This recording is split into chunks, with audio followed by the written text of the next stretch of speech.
Hello everyone, आपका स्वागत है हमारे चैनल पर। इस वीडियो पर हम आई दृष्टि का फर्स्ट पार्ट देख चुके हैं फ्रेंड्स। अब हम सेकंड पार्ट देखेंगे जिसमें हम राष्ट्रीय परिदृश्य को देख रहे थे। इसमें सर्वप्रथम हम देखेंगे धर्मदम भारत का पहला पूर्ण पुस्तकालय निर्वाचन क्षेत्र बन गया है। जो धर्मदम है ये भारत का पूर्ण पुस्तकालय निर्वाचन क्षेत्र बन गया है। धर्मदम विधानसभा निर्वाचन क्षेत्र केरल के कुन्नूर जिले में स्थित है। यह केरल के 140 विधानसभा निर्वाचन क्षेत्रों में से एक है और केरल विधानसभा चुनाव 2021 में यहाँ पर मार्क्सवादी कम्युनिस्ट पार्टी के पिनरई विजयन केरल के वर्तमान में ये मुख्यमंत्री हैं, विधायक के रूप में निर्वाचित हुए थे।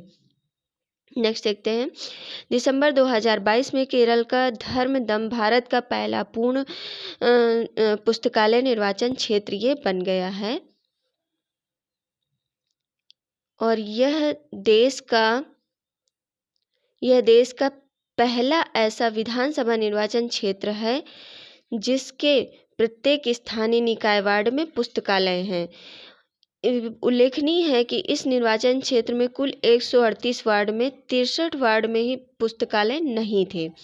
हालांकि एक जन संगठन people's mission for social development की सहायता से शेष 63 वार्डों में भी पुस्तकालय स्थापित करने का कार्य पूर्ण हो गया है।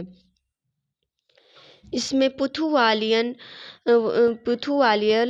व नारायण पाणिक्कर को केरल में पुस्तकालय आंदोलन के जनक के रूप में जाना जाता है। वर्ष 1996 में पीएन पाणिक्कर के सम्मान में केरल सरकार ने 19 जून को वायना दिनम के रूप में घोषित किया था। विश्व का पहला पाम लीफ पांडुलिपि संग्रहालय ये केरल की राजधानी तिरुवनंतपुरम में विश्व के पहले ताड़ के पत्तों की पांडुलिपि संग्रहालय का शुभारंभ किया गया है और यह 187 पांडुलिपियों का संग्रह किया गया है जो प्राथमिक स्रोतों के पर आधारित कहानियों के विवरण प्रदान करता है और संग्रहालय पूर्ववर्ती त्रावणकोर साम्राज्य के जटिल भूमि प्रबंधन, ऐतिहासिक घोषणाओं और अंतर्राष्ट्रीय समझौतों के बारे में जानकारी प्रदान करता है।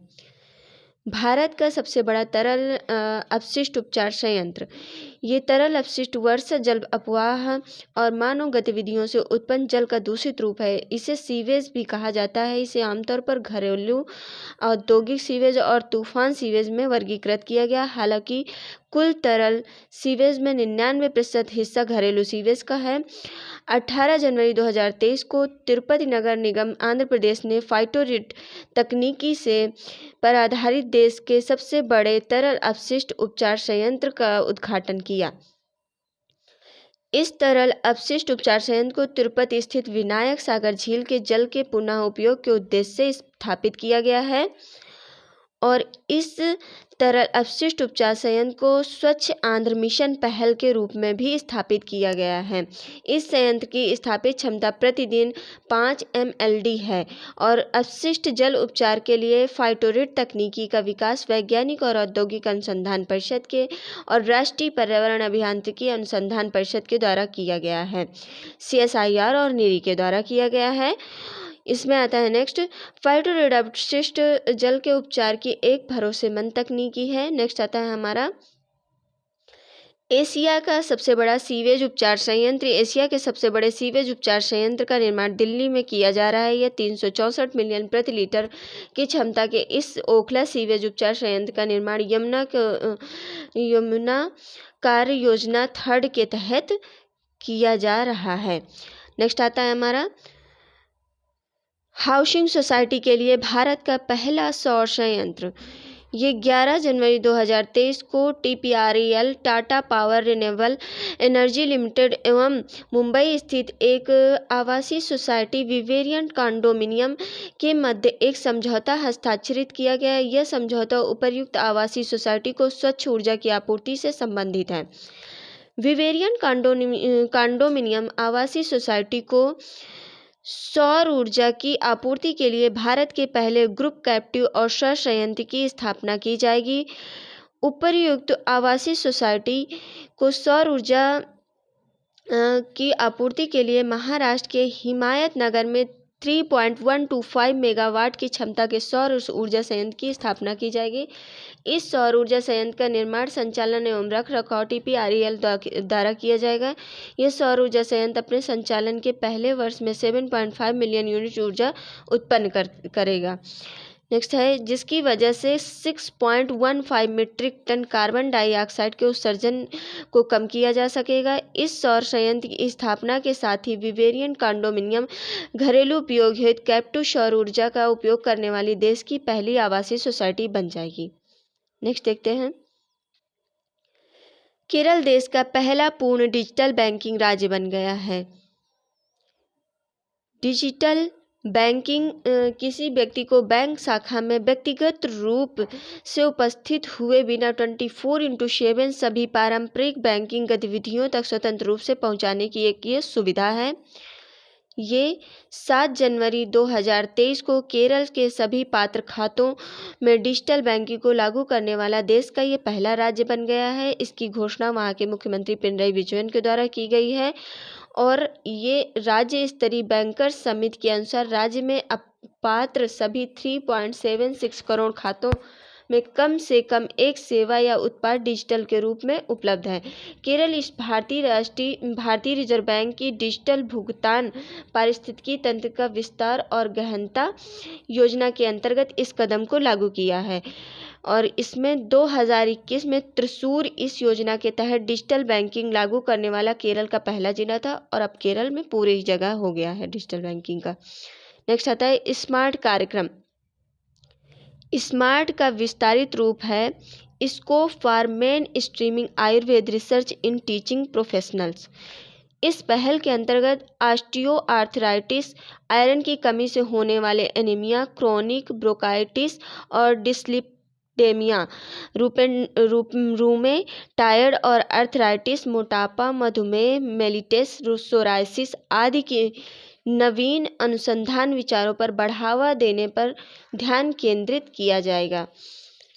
नेक्स्ट है, 2 जनवरी 2023 को देश के आयुर्वेद के क्षेत्र में अनुसंधान एवं विकास को बढ़ावा देने हेतु स्मार्ट कार्यक्रम प्रारंभ किया गया है।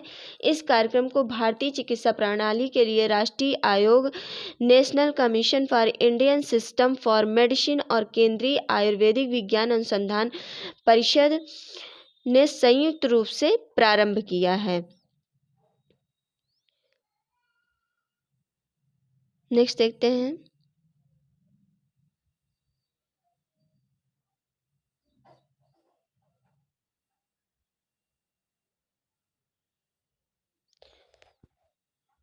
और इस पहल को जो है सरकार ने आयुष मंत्रालय के अधीन प्रमुख स्थान दिया है। इसका उद्देश्य चिकित्सीय शोध या नैदानिक अनुसंधान में व्यापक बदलाव लाना है। नेक्स्ट देखते हैं, सामाजिक प्रगति सूचकांक 2022 भारत के राज्य एवं जिले। इसमें सामाजिक प्रगति सूचकांक जारी किया गया है फ्रेंड्स। उसमें भारत के राज्य और जिले के बारे में बताया गया है। वर्ष 2014 में इंस्टीट्यूट फॉर कॉम्पिटिटिवनेस भारत ने नेशनल प्रोग्रेस इम्परेटिव के साथ मिलकर सामाजिक प्रगति भारत नामक एक पहल लॉन्च की और वर्ष 2017 में इस इंस्टीट्यूट द्वारा सामाजिक प्रगति सूचकांक भारत के राज्य नामक रिपोर्ट को लॉन्च किया गया। सामाजिक प्रगति सूचकांक के अंतर्गत सामाजिक प्रगति के निम्न 3 आयाम दिए गए हैं। इसमें 3 आयामों पर राज्यों एवं जिलों के प्रदर्शन का इसमें आकलन किया जाता है, जिसमें पहला आयाम क्या है, बुनियादी मानवीय आवश्यकताएं, दूसरा आयाम है रहन सहन के बेहतर तरीकों के आधार और तीसरा आयाम है अवसर। 20 दिसंबर 2022 को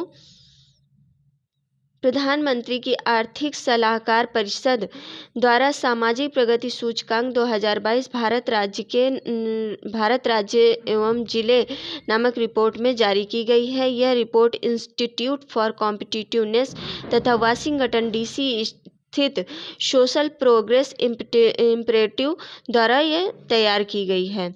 सामाजिक प्रगति सूचकांक के अंतर्गत भारत के कितने राज्यों, तो भारत के 36 राज्यों और केंद्र शासित प्रदेशों को और 707 जिलों को शामिल किया गया है। इसमें सामाजिक प्रगति सूचकांक में प्राप्त स्कोर के आधार पर राज्यों एवं जिलों को सामाजिक प्रगति के 6 स्तरों के तहत रैंक प्रदान की गई है। इसमें पहला स्तर है अत्यधिक उच्च सामाजिक प्रगति, दूसरा स्तर है उच्च सामाजिक प्रगति, तीसरा है ऊपरी मध्य सामाजिक प्रगति, चौथा है निम्न मध्य सामाजिक प्रगति और पांचवा है इसमें निम्न सामाजिक प्रगति। छठा इसमें स्तर जो है वो है अत्यधिक निम्न सामाजिक प्रगति। देश भर में पुडुचेरी को सर्वाधिक एसपीआई स्कोर प्राप्त हुआ है। सबसे फर्स्ट नंबर पे कौन है तो पुडुचेरी है और सबसे लास्ट नंबर पे जो है वो झारखंड है।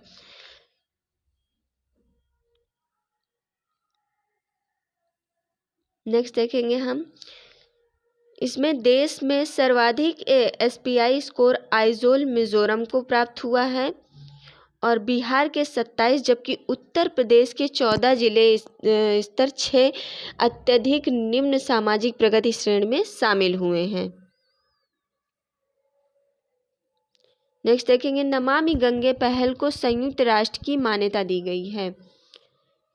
नमामि गंगे कार्यक्रम एक एकीकृत संरक्षण मिशन है जिसे जून 2014 में केंद्र सरकार द्वारा फ्लैगशिप कार्यक्रम के रूप में अनुमोदित किया गया था। इस कार्यक्रम के दो मुख्य उद्देश्य हैं जो कि राष्ट्रीय नदी गंगा में प्रदूषण का प्रभावी उपशमन और दूसरा है राष्ट्रीय नदी गंगा का संरक्षण एवं पुनरुद्धार। यह 100% केंद्र सरकार के वित्त पर आधारित कार्यक्रम है। मूलतः नमामि गंगे कार्यक्रम की अवधि जून 2014 से 31 मार्च 2021 तक निर्धारित थी। हालांकि भविष्य में भी इस कार्यक्रम की आवश्यकता के दृष्टिगत केंद्र सरकार ने फरवरी 2023 में नमामि गंगे मिशन 2 को स्वीकृति प्रदान कर दी है। यह मिशन 2026 तक प्रभावी रहेगा। कब तक प्रभावी रहेगा तो 2026 तक यह मिशन प्रभावी रहेगा। 13 दिसंबर 2022 को संयुक्त राष्ट्र ने गंगा नदी पुनरुद्धार नमामि गंगे पहल के प्राकृतिक विश्व को पुनर्जीवित करने वाली विश्व की 10 शीर्ष पुनर्स्थापन फ्लैगशिप पहलों में से एक के रूप में मान्यता इसे प्रदान की है। यह घोषणा मॉन्ट्रियल कनाडा में आयोजित जैव विविधता पर अभिसमय के पक्षकारों के सम्मेलन की 15वीं बैठक के भाग 2 के दौरान की गई है। नमामि गंगे सहित 10 पहलों को संयुक्त राष्ट्र विश्व पुनर्स्थापना फ्लैगशिप पर पहल घोषित किया गया है। इस घोषणा के कारण ये पहले संयुक्त राष्ट्र के प्रोत्साहन सलाह तथा वित्तीय हेतु योग्य हो जाएगी। ये पहले संयुक्त राष्ट्र पर्यावरण कार्यक्रम एवं संयुक्त राष्ट्र खाद्य एवं कृषि संगठन द्वारा समन्वित एवं एक वैश्विक आंदोलन पारिस्थितिकी तंत्र पुनर्स्थापन पर संयुक्त राष्ट्र दशक के बैनर के तहत चयनित की जाएंगी। ध्यातव्य है कि संयुक्त राष्ट्र पारिस्थितिकी तंत्र पुनर्स्थापन दशक की अवधि जो है वर्ष 2021 से वर्ष 2030 तक है। नेक्स्ट देखेंगे हम, गुजरात एवं हिमाचल प्रदेश विधानसभा चुनाव 2022। अभी गुजरात और हिमाचल प्रदेश में भी फ्रेंड्स चुनाव हुए थे।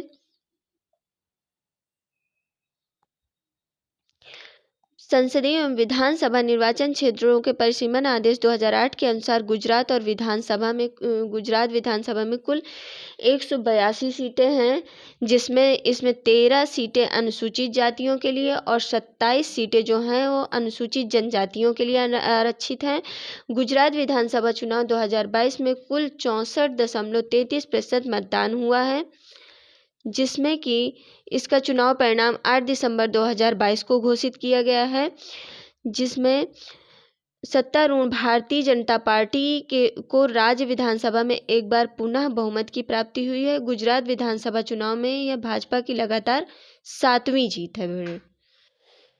उल्लेखनीय है कि गुजरात में भाजपा सर्वप्रथम मार्च 1995 में सत्ता में आई थी और वर्ष 2022 के चुनाव में कुल 182 सीटों में से भाजपा को 156 सीटों का विजय प्राप्त हुई है।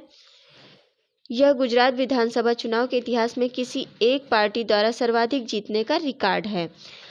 चुनाव 2022 के चुनाव के माध्यम से गुजरात की राजनीति में आम आदमी पार्टी का प्रवेश हुआ है और राज्य में पहली बार चुनाव लड़ते हुए आम आदमी पार्टी 5 सीटें जीतने में सफल हो गई है। 12 दिसंबर 2022 को भूपेंद्र पटेल को गुजरात के मुख्यमंत्री के रूप में शपथ इन्होंने ग्रहण की है। नेक्स्ट देखते हैं। और हिमाचल प्रदेश में जो चुनाव हुए हैं ये संसदीय एवं विधानसभा निर्वाचन क्षेत्रों के परिसीमन 2008 के अनुसार ये भी हुई है। विधानसभा प्रदेश में कुल 68 सीटें थी, इसमें 17 सीटें अनुसूचित जाति और 3 सीटें अनुसूचित जनजाति की थी। हिमाचल प्रदेश विधानसभा चुनाव 2022 में 75.6% मतदान हुआ है और इसमें हिमाचल प्रदेश के विधानसभा निर्वाचन इतिहास में दर्ज यह अब तक का सर्वाधिक मतदान प्रतिशत है। विश्व के सबसे ऊंचे मतदान स्टेशन तासी गंग, लाहौल एवं स्पीति में 100% मतदान दर्ज किया गया है। वहाँ का जो विश्व का सबसे ऊंचा मतदान स्टेशन है वो कहाँ पर है फ्रेंड्स? तो ये हिमाचल प्रदेश में है, तासी गंग है नाम इसका, और लाहौल स्पीति पर ये स्थित है। उल्लेखनीय है कि तासी गंग मतदान स्टेशन 15,256 फीट की ऊंचाई पर स्थित है। 15,256 फीट की ऊंचाई पर स्थित है फ्रेंड्स ये। इसके जो परिणाम हैं तो ये भारतीय जनता पार्टी को पराजय का यहाँ पर सामना करना पड़ा है और इन चुनाव में भारतीय राष्ट्रीय कांग्रेस को बहुमत प्राप्त हो गया है और उसकी सत्ता में वापसी हो गई है। उल्लेखनीय है कि हिमाचल प्रदेश में दशकों से यह परंपरा कायम है कि प्रत्येक निर्वाचन में सत्तारूढ़ दल को विपक्ष में बैठने का जनादेश मिलता है। 11 दिसंबर 2022 को नदौन हमीरपुर निर्वाचन क्षेत्र में भारतीय राष्ट्रीय कांग्रेस के विधायक सुखविंदर सिंह सुक्खू ने हिमाचल प्रदेश के नए मुख्यमंत्री के रूप में शपथ ली है। नेक्स्ट देखते हैं हम।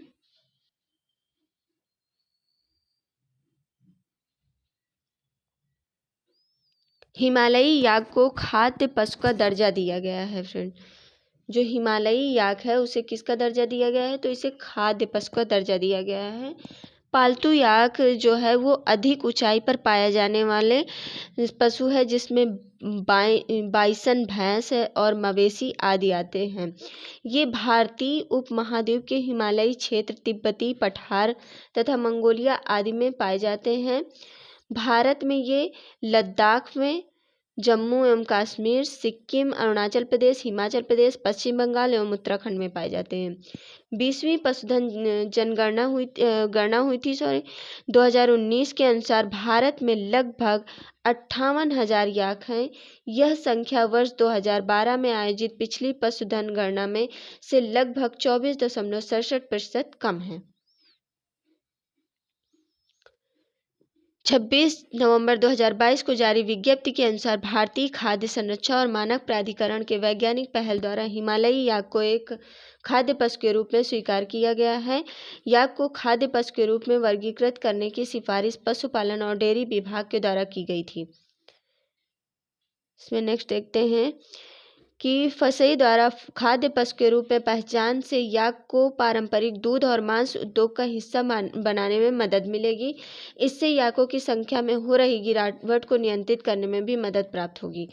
राष्ट्रीय याक अनुसंधान केंद्र दिरांग पश्चिम कामेंग जिला अरुणाचल प्रदेश द्वारा याक को एक खाद्य पशु के रूप में स्वीकार करने के लिए 2021 में फसई के समक्ष एक प्रस्ताव प्रस्तुत किया गया। ध्यातव्य है कि इस संस्था ने वर्ष 2021 में याक के संरक्षण के लिए नेशनल इंश्योरेंस कंपनी लिमिटेड के साथ समझौता भी किया था। प्रयागराज, आगरा और गाजियाबाद में पुलिस कमिश्नर आयुक्त प्रणाली लागू हो गई है फ्रेंड्स। तो भारतीय संविधान की 7वीं अनुसूची के अंतर्गत पुलिस को राज्य सूची के अंतर्गत रखा गया है। परंपरागत पुलिसिंग व्यवस्था में जिले की पुलिस पर नियंत्रण के लिए जिला अधिकारियों एवं अन्य प्रशासनिक अधिकारियों के पास कार्यपालक मजिस्ट्रेट की शक्तियां निहित होती हैं। वहीं पुलिस कमिश्नर प्रणाली में ये शक्तियां कमिश्नर के पास होती हैं। 25 नवंबर 2022 को उत्तर प्रदेश मंत्रिमंडल द्वारा राज्य के 3 नए जिलों में पुलिस आयुक्त प्रणाली लागू करने का निर्णय लिया गया है, जिसमें कि उत्तर प्रदेश के ये 3 नए जिले प्रयागराज, गाजियाबाद और आगरा शामिल हैं।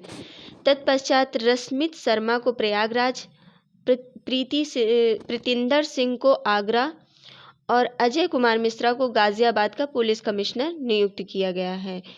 इसके अतिरिक्त आगरा, गाजियाबाद, प्रयागराज की नगरीय जनसंख्या 10 लाख से अधिक होने के दृष्टिगत मंत्रिपरिषद ने इन तीनों जनपदों को महानगर क्षेत्र घोषित किए जाने विषयक अधिसूचना के प्रस्ताव को स्वीकृति प्रदान कर दी है।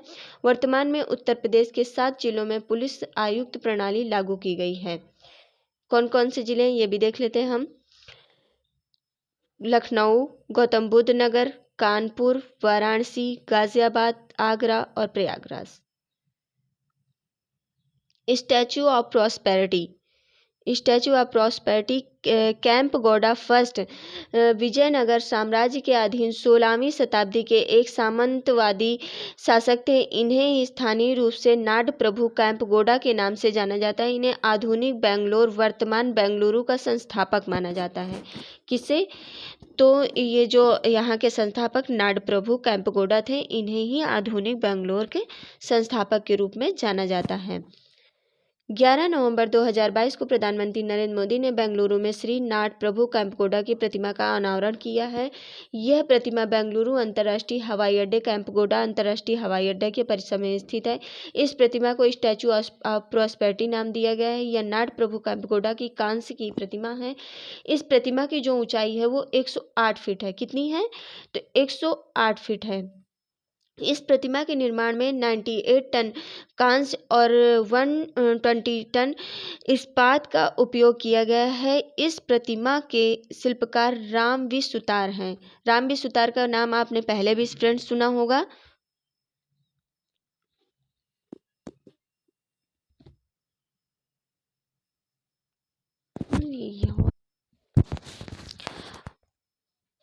उल्लेखनीय है कि श्री सुतार ने गुजरात स्थित विश्व की सबसे ऊंची प्रतिमा, किसका?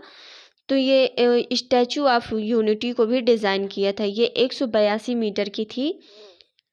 स्टैचू ऑफ प्रॉस्पेरिटी को वर्ल्ड बुक ऑफ रिकॉर्ड में लंदन में शामिल किया गया है। इस प्रतिमा के नाम किसी शहर के संस्थापक की पहली और सबसे ऊंची कांस्य प्रतिमा होने का ये रिकॉर्ड दर्ज किया गया है friends. Statue of belief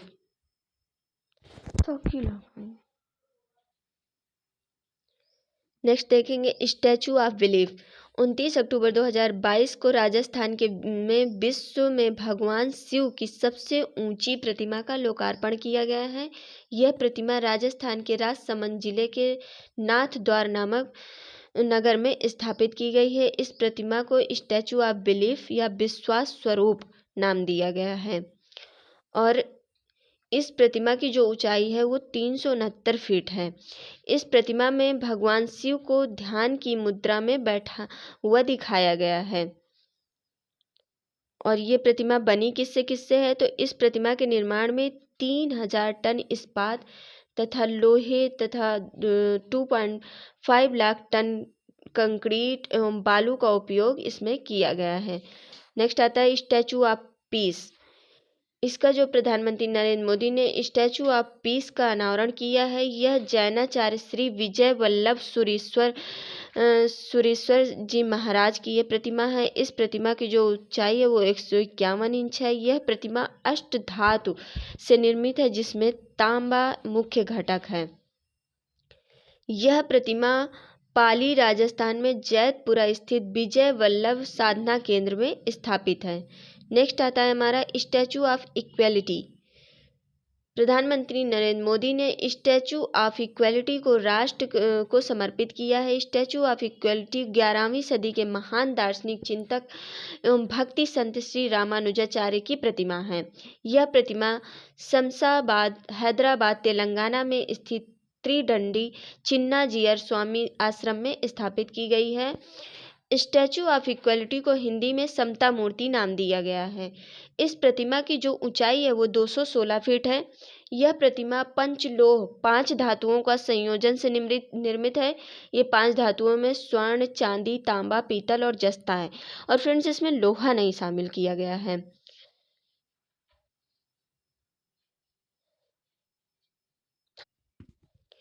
statue of equality बैठी हुई मुद्रा में विश्व की दूसरी सबसे ऊंची प्रतिमा है। ये बैठी हुई मुद्रा में है और ये विश्व की दूसरी सबसे ऊंची प्रतिमा है। थाईलैंड स्थित ग्रेट बुद्धा, जो थाईलैंड में स्थित है ग्रेट बुद्धा की जो मूर्ति है वो बैठी हुई मुद्रा में विश्व की सबसे ऊंची प्रतिमा मानी जाती है। इस प्रतिमा की ऊंचाई 302 फीट है और इसकी ऊंचाई 216 फीट है। नेक्स्ट है स्टैचू ऑफ डिग्निटी। ये 12 अक्टूबर 2022 को उत्तर प्रदेश के मुख्यमंत्री योगी आदित्यनाथ ने अयोध्या जनपद में स्वामी रामानुजाचार्य की प्रतिमा का अनावरण किया। स्टैचू ऑफ डिग्निटी अर्थात मर्यादा मूर्ति नाम दिया गया है। यह प्रतिमा हैदराबाद में स्थापित स्वामी रामानुजाचार्य की 216 फीट ऊंची प्रतिमा स्टैचू ऑफ इक्वलिटी की छोटी प्रतिकृति है। नेक्स्ट स्टैचू ऑफ पीस, ये जम्मू कश्मीर में है और केंद्रीय गृह मंत्री अमित शाह ने श्रीनगर जम्मू कश्मीर में स्थापित स्वामी रामानुजाचार्य की प्रतिमा का अनावरण किया है। श्रीनगर में स्थापित इस प्रतिमा को स्टैचू ऑफ पीस के नाम से जाना जाता है और ये जो प्रतिमा है ये शुद्ध सफ़ेद मकराना संगमरमर द्वारा निर्मित है। इस प्रतिमा का जो वजन है वो 600 किलोग्राम है। उत्तर प्रदेश का पहला ईट राइट स्टेशन। फंसाई सभी भारतीयों को सुरक्षित, स्वस्थ और दीर्घकालिक आहार की उपलब्धता सुनिश्चित करने के लिए ईट राइट इंडिया नामक आंदोलन संचालित कर रहा है। ईट राइट इंडिया की टैगलाइन सही भोजन बेहतर जीवन। इसकी जो टैगलाइन है वो क्या है? सही भोजन और बेहतर जीवन। ईट राइट रेलवे स्टेशन ने नेतृत्व में ईट राइट इंडिया आंदोलन के अंतर्गत संचालित पहलों में से एक है। इसके अंतर्गत रेलवे स्टेशन पर स्थित सभी खाद्य विक्रेताओं को लक्षित किया गया है ताकि उनके द्वारा रेल यात्रियों, अधिकारियों, रेल स्टाफ आदि के लिए खाना पकाने और उसे परोसने के दौरान सुरक्षित रखरखाव के तरीकों को पालन को सुनिश्चित किया जा सके। इस पहल के तहत प्रमाणित किए जाने के लिए किसी निर्दिष्ट रेलवे स्टेशन पर सभी खाद्य विक्रेताओं को फंसाई के FOST food safety training and certification कार्यक्रम के अंतर्गत प्रशिक्षण प्राप्त करना अनिवार्य है।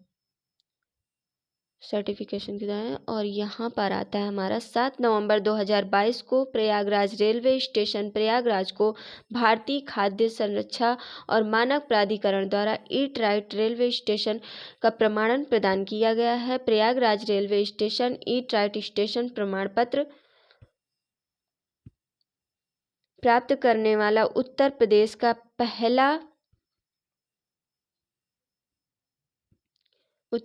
पहला और उत्तर मध्य रेलवे का तीसरा रेलवे स्टेशन है। इसके पूर्व उत्तर प्रदेश रेलवे के 2 रेलवे स्टेशनों ग्वालियर और डाबरा रेलवे स्टेशनों को यह प्रमाण पत्र प्राप्त हो चुका है। और इसमें है फ्रेंड्स कि उत्तर मध्य रेलवे के ढबौरा रेलवे स्टेशन रीवा मध्य प्रदेश को तथा दिसंबर 2022 में कानपुर रेलवे स्टेशन को भी ईट राइट प्रमाणन प्रदान किया गया। इस प्रकार अब उत्तर मध्य रेलवे में ईट राइट प्रमाणन प्राप्त रेलवे स्टेशनों की जो संख्या है वो 5 हो गई है। ज्ञातव्य है कि 3 दिसंबर 2019 को मुंबई सेंट्रल रेलवे स्टेशन द्वारा देश के पहले ईट राइट स्टेशन के रूप में इसको प्रमाणित कर दिया गया था। दिसंबर 2022 में रेल यात्रियों की उच्च गुणवत्ता और पौष्टिक भोजन उपलब्ध कराने के लिए वाराणसी कैंट रेलवे स्टेशन को 5 स्टार रेटिंग के साथ ईट राइट स्टेशन प्रमाण पत्र प्रदान किया गया है। नेक्स्ट आता है हमारा प्रधानमंत्री भारतीय जन उर्वरक परियोजना एक राष्ट्र एक उर्वरक। ये लागू किया गया है। उर्वरक ऐसे पादप पोषक तत्व हैं जिनका उत्पादन वाणिज्यिक रूप से अकार्बनिक रसायनों से किया जाता है। भारत में सर्वाधिक प्रयोग किए जाने वाले उर्वरक यूरिया का मूल्य केंद्र सरकार द्वारा नियंत्रित होता है। उत्पादक कंपनियों यूरिया को एक निश्चित MRP पर बेचती है जो उत्पादन लागत का 10 से 20% तक होता है। शेष 80 से 90% तक उत्पादन लागत केंद्र सरकार उत्पादकों को सब्सिडी के रूप में उपलब्ध कराती है। अन्य उर्वरकों जैसे DAP हो गया, MOP आदि की कीमतें आधिकारिक रूप से केंद्र सरकार द्वारा नियंत्रित नहीं की जाती हैं। हालांकि ये उर्वरक जो हैं उर्वरक सब्सिडी प्रणाली के अंतर्गत ही आते हैं। अभी तक सभी उत्पादक कंपनियां उर्वरकों को स्वयं की ब्रांड पहचान के साथ बिना केंद्र सरकार के योगदान का उल्लेख किए बेच रही थी। अब क्या हो गया है कि प्रधानमंत्री नरेंद्र मोदी ने प्रधानमंत्री भारतीय जन उर्वरक परियोजना एक राष्ट्र एक उर्वरक का शुभारंभ कर दिया है। और प्रधानमंत्री भारतीय जन उर्वरक परियोजना एक राष्ट्र एक उर्वरक के तहत प्रधानमंत्री ने भारत यूरिया बैंक को भी लॉन्च किया है। इसमें क्या है कि इसके अंतर्गत उर्वरकों के लिए एक ही ब्रांड और लोगो का उपयोग किया जाएगा। एक ही ब्रांड रहेगा और एक ही लोगो रहेगा। इसी अवसर पर प्रधानमंत्री ने केंद्रीय रसायन एवं उर्वरक मंत्रालय के अंतर्गत 600 प्रधानमंत्री किसान समृद्धि केंद्रों का भी शुभारंभ किया है। एक राष्ट्र एक उर्वरक, इस योजना में क्या है कि इस योजना के अंतर्गत सब्सिडी वाले उर्वरक पूरे देश में एक ही ब्रांड भारत के नाम तहत विक्रय किए जाएंगे। अब यूरिया पूरे देश में केवल भारत ब्रांड नाम से उपलब्ध होगा। स्पष्ट है कि भारत सरकार ने उर्वरक उत्पादक कंपनियों के लिए उनके उत्पादों का विपणन भारत ब्रांड नाम के अंतर्गत करना अनिवार्य किया है। इससे उत्पादन करने वाली कंपनियों से निरपेक्ष पूरे देश में उर्वरक ब्रांडों का मानकीकरण सुनिश्चित होगा। नेक्स्ट आता है हमारा कि इस योजना से के क्या होगा कि कंपनियों को अपने उर्वरक बैग के केवल 1/3 स्थान पर अपना नाम, लोगो एवं अन्य प्रासंगिक उत्पाद संबंधी जानकारी प्रदर्शित करने की अनुमति होगी। शेष 2/3 स्थान पर भारत ब्रांड नाम और प्रियम भारतीय जन उर्वरक परियोजना के लोगों को दिखाना होगा। यूरिया, डाई अमोनियम फॉस्फेट और म्यूरेट ऑफ पोटाश और नाइट्रोजन, फास्फोरस, पोटेशियम आदि के लिए एक एकल ब्रांड नामक क्रमशः भारत यूरिया, भारत डीएपी और भारत एमओपी और भारत एनपीके आदि प्रयुक्त होगा। यह योजना सभी उर्वरक कंपनियों और राज्य व्यापार संस्थाओं और उर्वरक विपणन संस्थाओं पर लागू होगी। इस योजना के अंतर्गत क्या होगा, इस योजना के कार्यान्वयन के फलस्वरूप अब देश में बिकने वाला यूरिया एक ही नाम, एक ही ब्रांड और एक ही गुणवत्ता का होगा। Thank you friends. Next part हम नेक्स्ट वीडियो में देखेंगे। Thank you.